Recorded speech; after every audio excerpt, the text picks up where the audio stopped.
Good morning dear students. BSc part second के सारे बच्चों का इस वर्चुअल क्लास में हार्दिक स्वागत एवं अभिनंदन है। और वर्चुअल क्लास में जैसा कि हमने पिछली बार लिया था, हम स्पेक्ट्रोस्कोपी की बात कर रहे थे, एब्जॉर्प्शन स्पेक्ट्रोस्कोपी या अवशोषण स्पेक्ट्रोस्कोपी। उसमें हमने अल्ट्रावायलेट की बात की थी, अल्ट्रावायलेट यानी कि पराबैंगनी स्पेक्ट्रोस्कोपी की बात की थी। आज हम बात करते हैं अवरक्त स्पेक्ट्रोस्कोपी की। तो आज हमारा टाइटल है, हेडिंग है अवरक्त स्पेक्ट्रोस्कोपी। इसको हम इंफ्रारेड स्पेक्ट्रोस्कोपी भी बोलते हैं, IR। इंफ्रारेड पता है आपको? इंफ्रारेड का मतलब क्या है? जो विद्युत चुंबकीय स्पेक्ट्रम है या जो प्रकाश है, प्रकाश के कई सारे रूप हैं, उन्हीं को हम विद्युत चुंबकीय स्पेक्ट्रम या विद्युत चुंबकीय विकिरण के रूप में जानते हैं। जो 400 नैनोमीटर से कम तरंगदैर्घ्य वाला जो प्रकाश होता है वो पराबैंगनी प्रकाश है, जो सूर्य से आपको प्राप्त होता है, दिखता नहीं है। 400 से 800 नैनोमीटर ये दृश्य प्रकाश है, visible light. This is visible light, visible radiation या विजिबल लाइट जो आपको दिखता है। तो ये अल्ट्रावायलेट और विजिबल स्पेक्ट्रोस्कोपी या अल्ट्रावायलेट और विजिबल जो लाइट है 100 से 800 नैनोमीटर के बीच की, 100 से 400 अल्ट्रावायलेट, 400 से 800 नैनोमीटर तक विजिबल लाइट। ये जो प्रकाश है इसके अवशोषण से अणु के इलेक्ट्रॉनिक ऊर्जा स्तर में संक्रमण होता है, sigma to sigma star, pi to pi star, इस प्रकार से। यदि अणु 800 नैनोमीटर से अधिक तरंगदैर्घ्य और 2 लाख नैनोमीटर से कम तरंगदैर्घ्य, देखिए 2 लाख नैनोमीटर से ज़्यादा जो विद्युत चुंबकीय विकिरण जो आएंगी वो कहलाती माइक्रोवेव, सूक्ष्म तरंगें यहाँ इधर आती है। और ये जो बीच का रीजन है जिसको हम 800 नैनोमीटर से 2 लाख नैनोमीटर के बीच का जो रीजन है, उसी रीजन को हम क्या बोलते हैं? इंफ्रारेड। क्योंकि ये विबग्योर है, हम जानते हैं विबग्योर में वायलेट जो है ये अल्ट्रावायलेट है, 400 से कम अल्ट्रावायलेट है। आर रेड के बाद जो क्या आएगा? इंफ्रारेड, अवरक्त। तो अवरक्त है 800 नैनोमीटर से 2 लाख नैनोमीटर के बीच की तरंगदैर्घ्य वाले। ठीक है, यहाँ पर हम जो तरंगदैर्घ्य है वो नैनोमीटर में नहीं व्यक्त करते। देखिए 1 नैनोमीटर में 10⁻⁻9 मीटर होते हैं, उसकी जगह हम क्या काम में लेते हैं? माइक्रोमीटर। 1 माइक्रोमीटर या 1 माइक्रोन इक्वल टू होता है 10⁻⁻6 मीटर। इसका मतलब क्या हुआ कि 1 माइक्रोमीटर जो है ना 1000 नैनोमीटर के बराबर है। तो हम क्या करते हैं, यहाँ पे जो नैनोमीटर है ना इसको हम माइक्रोमीटर में कन्वर्ट कर देते हैं। तो माइक्रोमीटर में जैसे कन्वर्ट करेंगे तो इसमें 1000 का भाग लगा देंगे, यहाँ भी मैंने 1000 का भाग लगा दिया। तो अवरक्त स्पेक्ट्रोस्कोपी का जो रीजन आ गया आपकी वेवलेंथ का वो हो गया 0.8 माइक्रोमीटर या माइक्रोन से लेके, इसमें देखिए 1 2 3 200 माइक्रोन, ये रीजन है आपका। अल्ट्रावायलेट विजिबल तो इधर है गया, माइक्रोवेव उधर है गया, और ये जो रीजन ये कहलाता है इंफ्रारेड रेडिएशन जो है उनकी तरंगदैर्घ्य इस कोटि की होगी 0.8 माइक्रोन से 200 माइक्रोन तक। 1 माइक्रो इक्वल टू 10⁻⁻6 मीटर है, यहाँ पे ध्यान रखिएगा, है ना। तो इसकी बात करते हैं अब। इसमें अवरक्त स्पेक्ट्रोस्कोपी में हम जो बात करते हैं तो इसी का दूसरा नाम है कंपन स्पेक्ट्रोस्कोपी या कंपन घूर्णन स्पेक्ट्रोस्कोपी, वाइब्रेशनल स्पेक्ट्रोस्कोपी भी इसका नाम है। क्यों है? क्योंकि जब भी अणु इस तरंगदैर्घ्य के प्रकाश को अवशोषित करता है तो अणु के अंदर क्या होता है, विभिन्न प्रकार के कंपन होते हैं। अणु के अंदर जो बॉन्ड है, जैसे HCl का बंध है या कार्बन डाइऑक्साइड का बॉन्ड है या कार्बन मोनोऑक्साइड, कार्बन ऑक्सीजन, तो इनके बीच के बॉन्ड लेंथ कम ज़्यादा होती रहती है। इवन जो बॉन्ड एंगल है, बॉन्ड एंगल मान लीजिए HOH, ये पानी का अणु है HOH, तो ये बॉन्ड एंगल जो है ये भी कम ज़्यादा हो सकता है ना। बंध लंबाई भी कम ज़्यादा हो सकती है। इस बंध लंबाई के कम ज़्यादा होने में इसी को हम बोलते हैं विभिन्न प्रकार के जो कंपन जो अणु के अंदर होते हैं, मॉलिक्यूलर वाइब्रेशंस या आणविक कंपन। इन आणविक कंपन के लिए आवश्यक जो तरंगदैर्घ्य दी जाती है, या अपन जो कहें कि अणु को जब आप ये प्रकाश इसके ऊपर गुजारते हैं तो उसके अंदर वाइब्रेशंस होते हैं, और वो वाइब्रेशन की जो स्वाभाविक आवृत्ति जब इस आवृत्ति से मेच कर जाती है तो उस विकिरण का अवशोषण होता है और संगत IR स्पेक्ट्रोस्कोपी में बैंड नजर आते हैं, पीक्स नजर आते हैं। तो यहाँ पर एक बात जो खास ध्यान देने वाली है कि IR स्पेक्ट्रोस्कोपी के इस रीजन को हम 3 भागों में बांटेंगे। ये 3 भाग कौन कौन से हैं? 0.8 माइक्रोन से लेकर 2.5 माइक्रोन, 2.5 से लेके 15 माइक्रोन और 15 माइक्रोन से लेके 200 माइक्रोन। ये 3 हिस्से कर दिए मैंने। ये वाला जो हिस्सा है पहले वाला, ये पहले वाला हिस्सा है 0.8 से 2.5 माइक्रोन, इसको बोलते हैं निकट अवरक्त। ये निकट अवरक्त जो है और इसकी ऊर्जा जो है आप देख पा रहे हैं, जैसे से आप इधर से आ रहे हैं तो इसकी तरंगदैर्घ्य बढ़ रही है तो ऊर्जा का मान, इसका ऊर्जा का मान पर्याप्त रूप से कम है। और 2.5 माइक्रोन से 15 माइक्रोन ये जो है इसको बोलते हैं सामान्य अवरक्त। वास्तव में जो अणु के ऊपर जब आप प्रकाश गिराते हैं तो ये वाला प्रकाश 2.5 माइक्रोन से 15 माइक्रोन तरंगदैर्घ्य वाला प्रकाश गिराते हैं, तभी अणु में विभिन्न कंपन ऊर्जा स्तरों में संक्रमण होते हैं और संगत IR स्पेक्ट्रम प्राप्त होता है। इसलिए हम IR स्पेक्ट्रोस्कोपी या कंपन स्पेक्ट्रोस्कोपी, अवरक्त स्पेक्ट्रोस्कोपी का दूसरा नाम क्या है?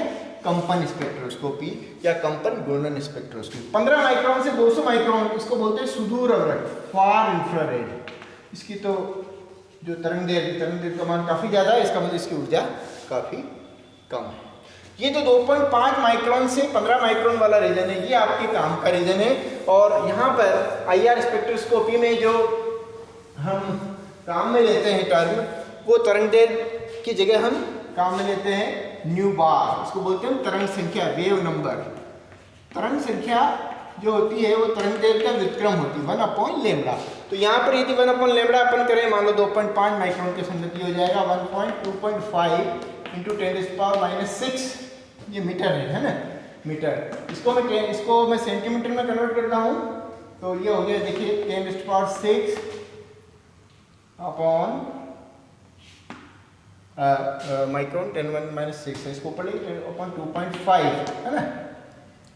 ये 1/न्यू बार इक्वल 1/λ हुआ। और मीटर को मैं सेंटीमीटर में कन्वर्ट कर देता हूँ, जो गया -4 सेंटीमीटर है ना, क्योंकि 1 मीटर में 100 सेंटीमीटर होता है। ये ऊपर आएगा 10⁴ 2.5। इसकी वैल्यू आएगी कितनी? इसकी वैल्यू आएगी आपके देखिए, इसकी वैल्यू आएगी 4000 सेंटीमीटर इनवर्स। और 15 माइक्रोन के संगत कितना आएगा? 1/15 × 10⁻⁴ सेंटीमीटर इनवर्स। इसकी वैल्यू आएगी 667 सेंटीमीटर इनवर्स। तो वास्तव में आपका जो भी कोई ऑर्गेनिक मॉलिक्यूल है वो वास्तव में जो अवशोषण करता है वो 4000 सेंटीमीटर इनवर्स से लेके 667 सेंटीमीटर इनवर्स के संगत, इसके बीच में ही अवशोषण देता है। और इसी स्पेक्ट्रोस्कोपी को हम अवरक्त स्पेक्ट्रोस्कोपी कहेंगे। तो हम वास्तव में जो ग्राफ IR स्पेक्ट्रोस्कोपी का प्राप्त होगा वो वास्तव में ये तरंग संख्या कहलाती है, न्यू बार के रूप में निकालते हैं, क्योंकि हम जानते हैं कि एनर्जी E = hν = hc/λ। 1/λ को मैंने क्या लिखा? Nu bar. तो E is directly proportional to nu bar, यहाँ पे देख रहे हैं। जो ग्राफ आपको प्राप्त होता है IR स्पेक्ट्रोस्कोपी में प्लॉट जो होता है, इधर हम लेते हैं पारगम्यता, परसेंटेज ट्रांसमिटेंस, पारगम्यता, ये y एक्सिस पे लेंगे और इधर लेंगे न्यू बार। ये यहाँ पे 4000 एंगस्ट्रॉम, 4000 सेंटीमीटर इनवर्स, तो यहाँ पे 667 सेंटीमीटर इनवर्स। और इसके बीच में जो आपके प्लॉट प्राप्त होता है वो कुछ ऐसा प्लॉट प्राप्त होता है। ये जो है ना, ये पीक कहलाते हैं, ये जो है ना इसके बैंड कहलाते हैं, ये बैंड है, ये कुछ विशिष्ट बैंड है।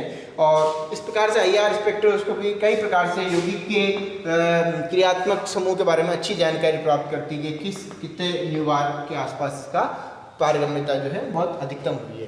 तो ये तो बात हुई आपके इंफ्रारेड स्पेक्ट्रोस्कोपी के रीजन के बारे में, जो 4000 सेंटीमीटर इनवर्स से लेकर 667 सेंटीमीटर इनवर्स के बीच में जब भी इस आवृत्ति का प्रकाश, इस तरंग संख्या का प्रकाश किसी कार्बनिक अणु के ऊपर डाला जाता है, तो कार्बनिक अणु के अंदर क्या होते हैं?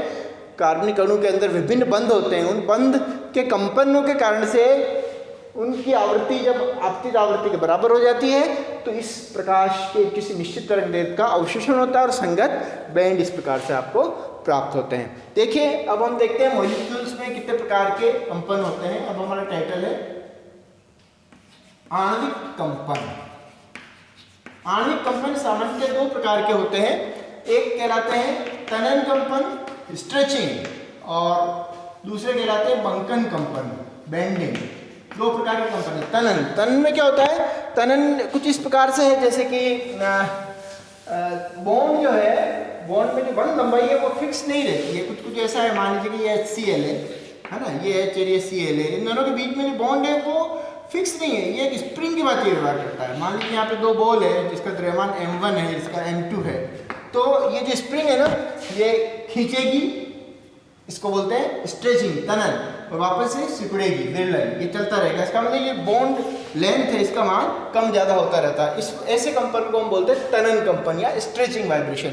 जैसे अपन किसी इलास्टिक को खींचते हैं या इस प्रकार की किसी प्रत्यास्थ चीज़ को हम खींचते हैं, वो वापस मूल अवस्था में आती है, ठीक इसी प्रकार से बंध में भी इस प्रकार की प्रत्यास्थता होती है।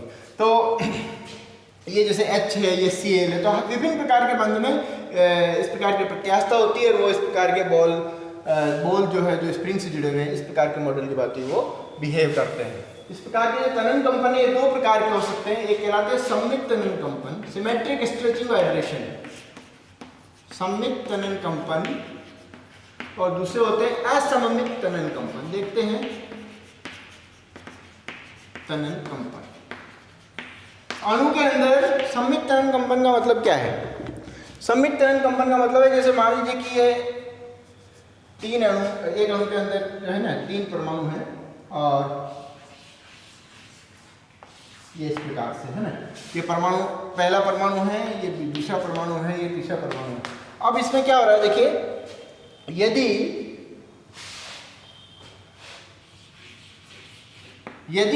A B से दूर जाता है, खिंचा रहा है, स्प्रिंग को इधर खींच रहे हैं, उसी समय C भी B से दूर जाता है, ये दोनों साथ साथ दूर जाते हैं और साथ साथ पास में आते हैं। पास में कैसे आएंगे? ये स्प्रिंग सिकुड़ जाएगी ऐसे, है ना, ये A, ये B और C, ये पास पास आ गए, साथ साथ दूर जा रहे हैं, साथ साथ पास आ रहे हैं। ऐसे स्ट्रेचिंग वाइब्रेशंस को हम क्या बोलते हैं? सममित तनन कंपन। ये कार्बन डाइऑक्साइड में भी इस प्रकार का तनन कंपन होता है। ये कार्बन है, ये ऑक्सीजन है, ये ऑक्सीजन है। कार्बन डाइऑक्साइड एक रेखीय अणु है, और जब ऑक्सीजन दूर जा रहा है इस कार्बन से, इसी अवस्था में दूसरा ऑक्सीजन परमाणु जब इससे दूर जाता है, या ये ऑक्सीजन इसके पास आता है, ये वाला ऑक्सीजन इसके पास आता है, मतलब साथ साथ दूर जाना, साथ साथ पास आना, ये कहलाता है सममित तनन कंपन।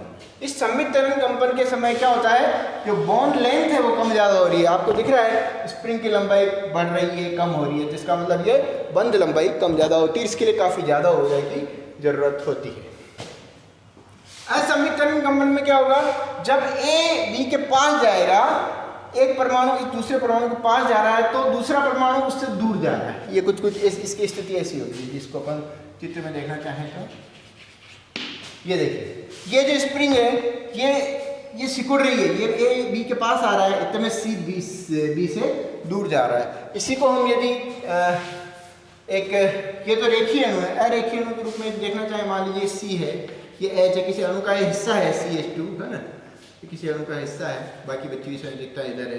तो सममित तनन कंपन को ऐसे, यदि CH बॉन्ड की लंबाई बढ़ रही है, H C से दूर जा रहा है, उसी समय ये H भी C से दूर जा रहा है, तो ये कहलाएगा सममित तनन कंपन। या ये H C के पास आ रहा है, ये वाला H भी C के पास जा रहा है, ये कहलाएगा सममित तनन कंपन। इसके विपरीत असममित तनन कंपन में क्या होगा, एक अणु के अंदर जो ये पार्ट है H,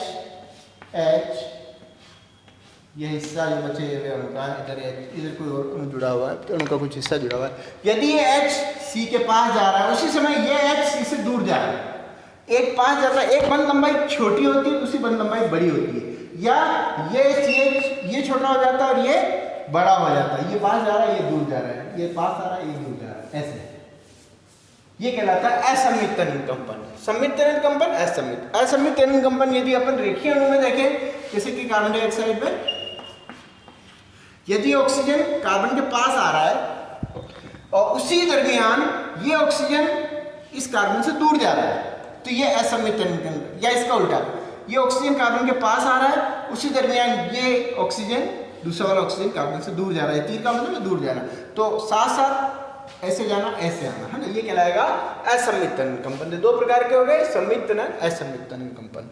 दूसरे प्रकार के जो वाइब्रेशंस हैं, दूसरे प्रकार के जो कंपन है, वो एक तो तनन हो गया, जिसमें तनन में क्या होता है, बॉन्ड लेंथ कम ज्यादा होती है। बंकन, बेंडिंग वाइब्रेशंस। बंकन कंपन में क्या होता है, बॉन्ड लेंथ तो वही रहती है, लेकिन बॉन्ड एंगल, बंध कोण चेंज हो जाता है। ये 4 प्रकार के होते हैं बंकन कंपन।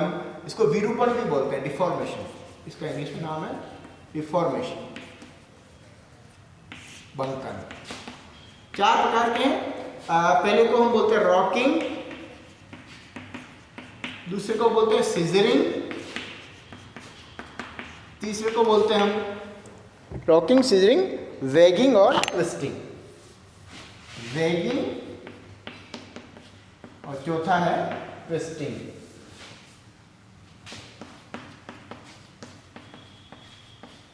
चार प्रकार के कंपन, इनमें से ये जो दो हैं, ये दो जो है इसमें जो हिस्सा मुड़ रहा है, बंकन का मतलब मुड़ना, जो अणु का जो हिस्सा जो मुड़ रहा है वो जो है वो अणु के तल में होता है और इन दो में अणु के तल से बाहर या अंदर की तरफ होता है। कैसे? सीजरिंग। सबसे पहले देखते हैं सीजरिंग।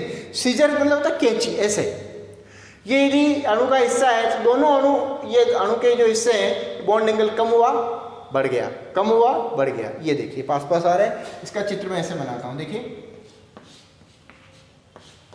ये CH2 किसी अणु का हिस्सा है और बाकी अणु के पार्टिकल लगे हुए हैं। यदि ये CH बंद दोनों पास पास आए और साथ साथ दोनों दूर दूर चला जाए, कैंची की जो आकृति, दो पास पास आए दूर दूर, बॉन्ड एंगल कम हो गया ज्यादा हो गया, ये कहलाता है सीजरिंग। ये अणु के तल में हो रहा है। दूसरा होता है रॉकिंग। रॉकिंग में क्या होता है? रॉकिंग में बॉन्ड एंगल चेंज नहीं होगा, ये CH इधर जा रहा है तो ये CH भी इधर जा रहा है, मतलब ये कुछ ऐसा है, ये बॉन्ड एंगल चेंज नहीं हो रहा। आप देख रहे हैं इन दोनों अंगुली के बीच का एंगल वो का वही है, ये कहलाता है रॉकिंग। ये अणु के तल में हो रहा है।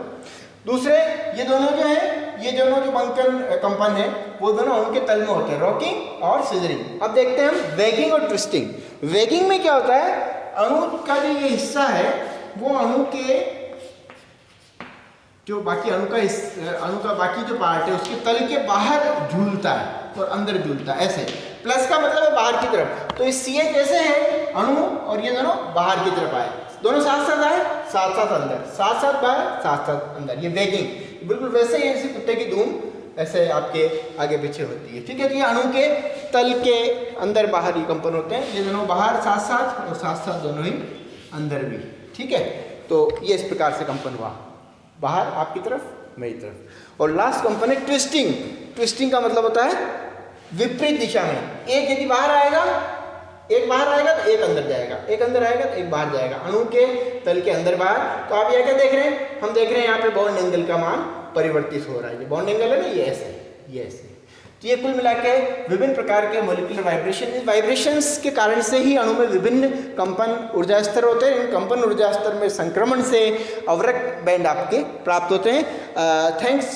Thank you very much for watching this video. Thank you.